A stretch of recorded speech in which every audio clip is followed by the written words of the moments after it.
नमस्कार दोस्तों, आपका अपना यूट्यूब चैनल सोली कुमार क्लासेस में स्वागत है।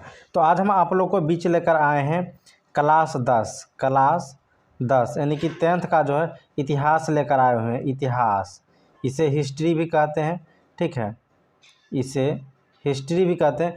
आज हम हिस्ट्री में जो है पहला एक्सरसाइज लेकर आए हैं, यानी कि अध्याय 1 लेकर आए हैं, जिसका नाम है यूरोप में राष्ट्रवाद। इसका सभी ऑब्जेक्टिव हम करवाएंगे।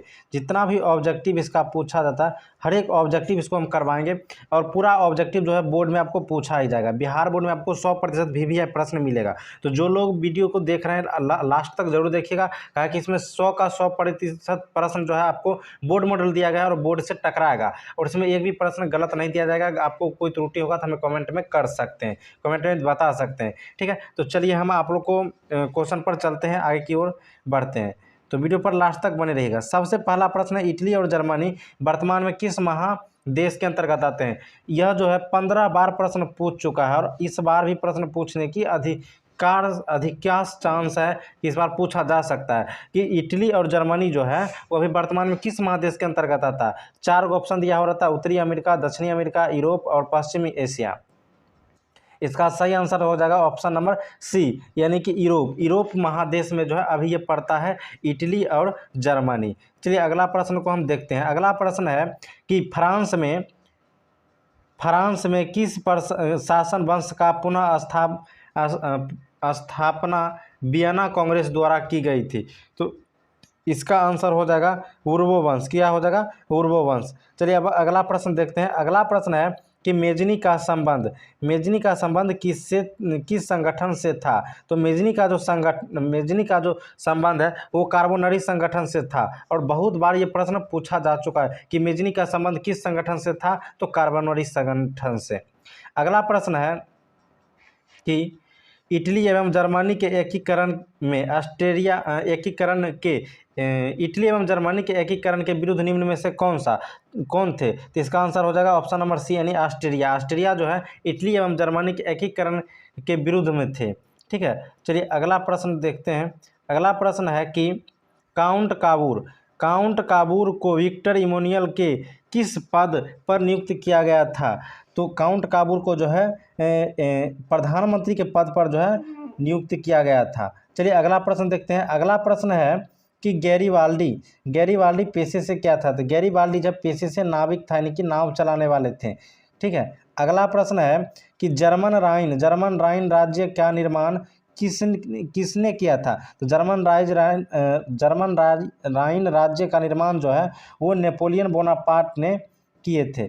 चलिए अगला प्रश्न है कि जाल बैरिन कैसी संस्था है? तो जाल बैरिन जो है वो व्यापारियों की संस्था है। कैसी संस्था है? व्यापारियों की संस्था है। जाल बैरिन जो है वो व्यापारियों की संस्था है। चलिए अगला प्रश्न को देखते हैं। अगला प्रश्न है कि रक्त एवं लौ की नीति का अवलंबन किसने किया? रक्त एवं लौ की नीति का अवलंबन जो है वो बिस्मार्क ने किया था। चलिए अगला प्रश्न है कि फ्रैंकफर्ट की संधि कब हुई? तो इसका आंसर हो जाएगा 1871 ईस्वी में। फ्रैंकफर्ट की संधि जो है वो 1871 ईस्वी में हुआ था। अगला प्रश्न है कि नेपल्स की क्रांति कब हुई थी? तो नेपल्स की क्रांति जो है वो 1821 ईस्वी में हुई थी। 1821 ईस्वी में हुई थी। अगला प्रश्न है कि चार्टिस्ट आंदोलन कहाँ हुआ? तो इसका सही आंसर क्या होगा? तो इसका सही आंसर हो जाएगा इंग्लैंड में। कहाँ हुआ? इंग्लैंड में, ऑप्शन नंबर डी। चलिए अगला प्रश्न है कि यूनान को एक स्वतंत्र राष्ट्र घोषित किया गया था। कब घोषित किया गया था वो आपको बताना। तो यह 1832 ईस्वी में घोषित किया गया था। अगला प्रश्न है कार्बोनरी संगठन किस वर्ष हुआ? कार्बोनरी संगठन जो है वो 1810 ईस्वी में हुआ, यानी कि ऑप्शन नंबर सी हो जाएगा, 1810 ईस्वी में हुआ। अगला प्रश्न है कि एड्रियानोपुल की संधि कब हुआ। एड्रियानोपुल की संधि 1829 ईस्वी में हुआ, 1829 ईस्वी में हुआ। अगला प्रश्न है कि एड्रियानोपुल की संधि किन दो देशों के बीच हुआ था। एड्रियानोपुल की संधि किन दो देशों के बीच हुआ था, तो इसका आंसर हो जाएगा तुर्की और रूस के बीच, तुर्की और रूस के बीच। अगला प्रश्न है कि सेडान के युद्ध किसके बीच हुआ। सेडान का युद्ध किसके बीच हुआ, तो फ्रांस और पर्सा के बीच हुआ। सेडान का युद्ध जो है वो फ्रांस और पर्सा के बीच हुआ था। अगला प्रश्न है कि पोलैंड के विद्रोह को किसने कुचल दिया। पोलैंड के विद्रोह को किसने कुचल दिया, इसका आंसर हो जाएगा रूस ने। अगला प्रश्न है कि सन 1870 में फ्रांस और पर्सा के बीच युद्ध कहाँ हुआ था, तो सन 1870 में फ्रांस और पर्सा का जो युद्ध है वो सेडान में हुआ था। कहाँ हुआ था, सेडान में हुआ था। अगला प्रश्न है कि यूरोपवासियों के लिए किस देश का साहित्य एवं ज्ञान विज्ञान प्रेरणा स्रोत रहा। तो यूरोपवासी को जो है कि यूनान का जो है ज्ञान विज्ञान और प्रेरणा स्रोत रहा। चलिए अगला प्रश्न है कि युवा इटली संगठन का विकास किया। युवा इटली संगठन का विकास जो है वो मैजनी ने किया था। कौन किया था, मैजनी ने किया था। चलिए अगला प्रश्न को देखते हैं। अगला प्रश्न है कि बिस्मार्क निम्न में से क्या था। बिस्मार्क जो है वो कूटनीतिज्ञ था। क्या था, कूटनीतिज्ञ था। अगला प्रश्न है कि सर्डियानिया पिडमाउंट किस का शासक कौन था। सर्डिनिया पिडमाउंट का शासक कौन था, तो इसका आंसर हो जाएगा विक्टर एमुनियल, विक्टर एमुनियल। ठीक है। अगला प्रश्न है कि यूनानी स्वतंत्रता आंदोलन के दौरान कौन ब्रिटिश कवि शहीद हुए थे। यूनानी स्वतंत्रता आंदोलन के दौरान कौन ब्रिटिश कवि शहीद हुए थे, तो इसका आंसर हो जाएगा लॉर्ड वायर, लॉर्ड वायर। अगला प्रश्न है कि जालवे राइन की स्थापना किस राज्य ने की। जालवे राइन की स्थापना जो है वो पर्सा के द्वारा किया गया था। किसके द्वारा किया गया था, पर्सा के द्वारा। हंगरी की भाषा क्या थी। अगला प्रश्न है कि हंगरी की भाषा क्या थी, तो हंगरी की भाषा जो है वो मैग्यार थी। यानी कि हंगरी की भाषा क्या थी, मैग्यार। अगला प्रश्न है कि यूनान के स्वतंत्रता संग्राम में किसकी पराजय हुई। यूनान के स्वतंत्रता संग्राम में तुर्की की पराजय हुई। किसकी पराजय हुई, तुर्की की पराजय हुई। अगला प्रश्न है कि मरियान किस देश के राष्ट्रवाद की प्रतीक है। मरियान किस देश के राष्ट्रवाद के प्रतीक है, तो इसका आंसर हो जाएगा फ्रांस के। चलिए अगला प्रश्न देखते हैं। अगला प्रश्न है कि यूरोपीय सभ्यता का पालन किसे कहा जाता है। यूरोपीय सभ्यता का पालन जो है वो यूनान को कहा जाता है।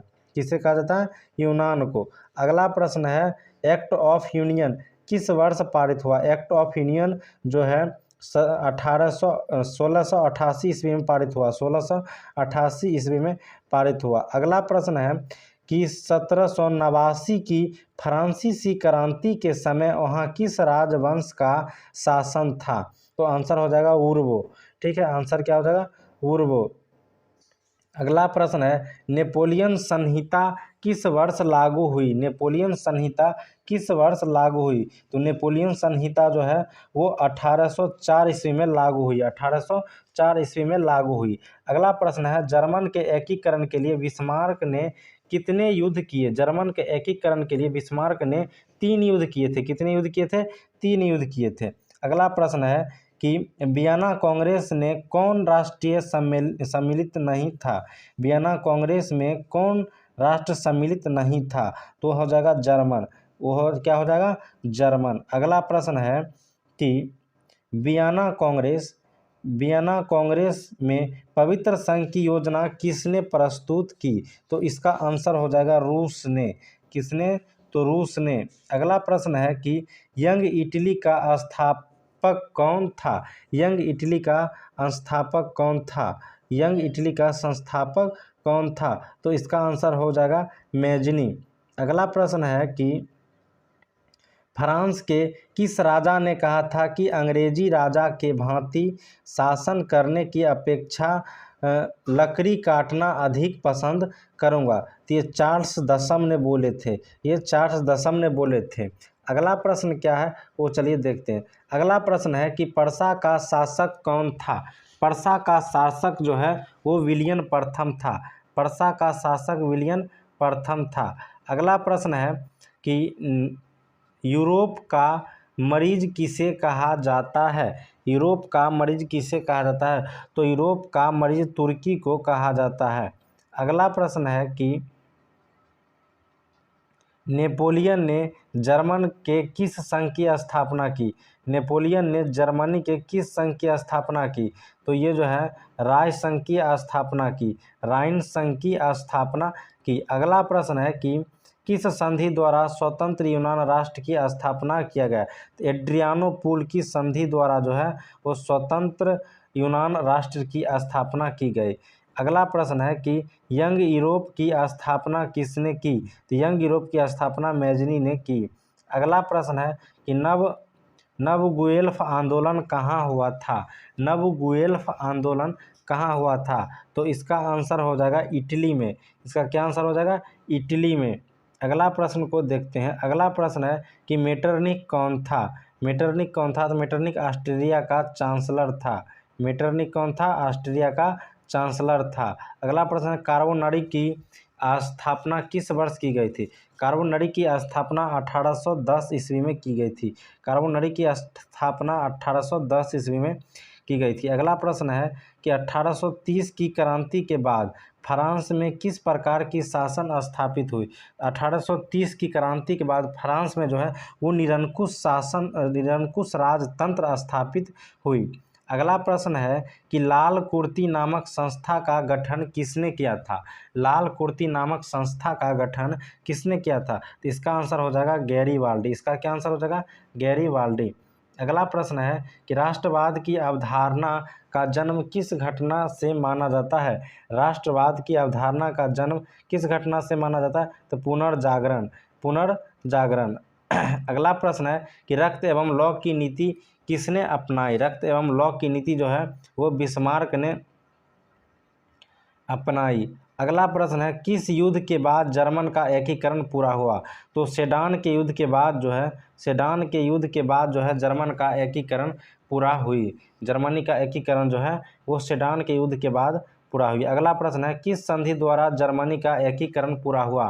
तो फ्रैंकफर्ट की संधि द्वारा जो है जर्मनी का एकीकरण पूरा हुआ। फ्रैंकफर्ट की संधि द्वारा जर्मनी का एकीकरण पूरा हुआ। अगला प्रश्न है कि जर्मन एवं इटली के एकीकरण के समय फ्रांस की शासक कौन थे। तो फ्रांस के शासक जो है वो नेपोलियन 3 थे। फ्रांस के शासक कौन थे, नेपोलियन 3 थे। तो वीडियो आप लोग को अच्छा लगा होगा तो लाइक जरूर करिएगा, चैनल पर नए चैनल को सब्सक्राइब कर लीजिएगा। फिर मिलते हैं हम अगले वीडियो में।